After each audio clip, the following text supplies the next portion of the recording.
एक बार एक भिक्षु था जो अन्य भिक्षुओं से थोड़ा अलग था। सोरा नाम का यह भिक्षु हमेशा अपने साथ एक छोटा गोल दर्पण लेकर जाता था।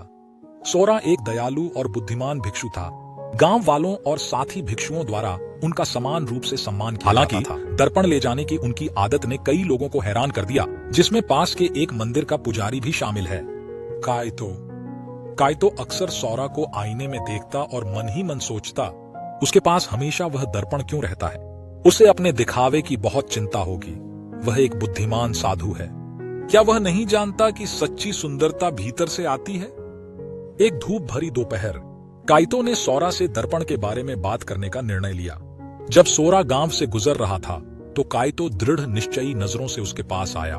भाई सोरा, काइतो ने कहा, मैंने तुम्हें अक्सर उस दर्पण में देखा है। तुम इसे हमेशा अपने साथ क्यों रखते हो? आप एक साधु हैं। आपको ऐसा नहीं होना चाहिए। अपने बाहरी दिखावे को लेकर चिंतित रहे, असल में अंदर क्या है यही मायने रखता है। सोरा ने कैडो की ओर धीरे से मुस्कुराया और बिना कुछ कहे उसने अपने लबादे से दर्पण बाहर निकाला। उसने उसे ऊपर उठाया ताकि कैडो उसमें अपना प्रतिबिंब देख सके।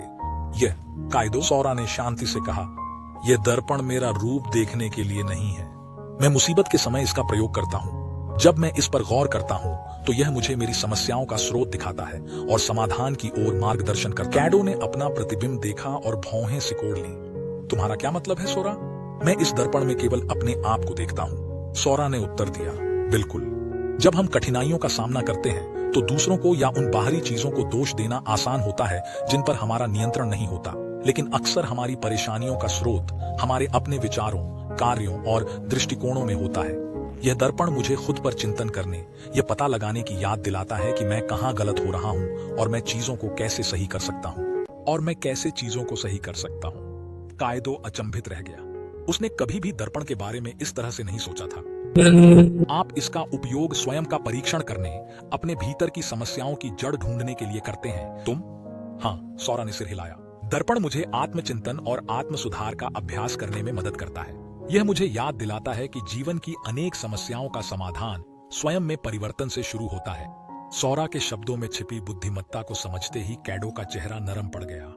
धन्यवाद सोरा, आपने आज मुझे एक बहुमूल्य सबक सिखाया है। जब भी मैं कठिनाइयों का सामना करूंगी तो अपने भीतर झांकना याद रखूंगी।